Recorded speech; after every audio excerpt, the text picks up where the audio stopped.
كنت مره بدي درس في سنتر، وبعدين في جت محترمه كده، جت قالت لي انا عايزه بنتي تاخد مع حضرتك. فقلت لها مفيش مشاكل تنورني. اتعرفت عليها وعلى البنت، وجايه ميعاد الحصه كان تاني يوم. تاني يوم دخلت ميعاد الحصه، البنت فين يا جماعه؟ هي ده كان عندها درس انجلش وجايه في نفس السنتر. قلت ماشي استنى شويه، استنيت 10 دقايق وبعدين ما جاتش. اضطريت ابتدي، اديت الحصه كامله وهي ما جاتش. خرجت بسال المسؤول عن السنتر، بقول له فلانه دي ما جاتش ليه؟ قال لي يا فندم جت وحضرت ولقيتها خارجه من الاوضه بتاعتي. انا اتخضيت، معقول انا وصلت بيا الخرف لهذا المستوى ان انا ما شفتش البنت جوه الحصه؟ ما صدقتش، بس كدبت نفسي لانه الناس كلها قالت لي كانت حاضره الحصه. اتخضيت. تاني حصه ميعاد الحصه اللي وراها نفس الكلام، البنت ما جاتش ولقيتها خارجه من باب القاعه بتاعتي وخارجه على.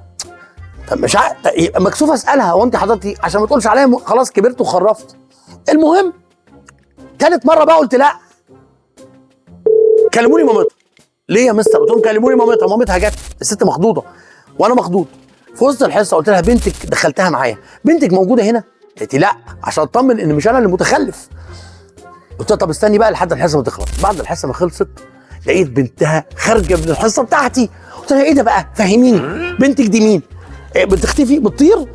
طلع ايه بقى؟ طلع ان الهانم بتيجي تدفع فلوس الحصه، تدخل الحصه، السنتر ليه باب خلفي، تطلع من الباب الخلفي تعمل مشاورها ايا كانت معرفش، وترجع تدخل في الحصه على لحظه انتهاء. جباره ظابطه الوقت، وتخرج مع العيال وهم خارجين، وتفاجئني انا بقى لحد ما تحولني لانسان متخلف.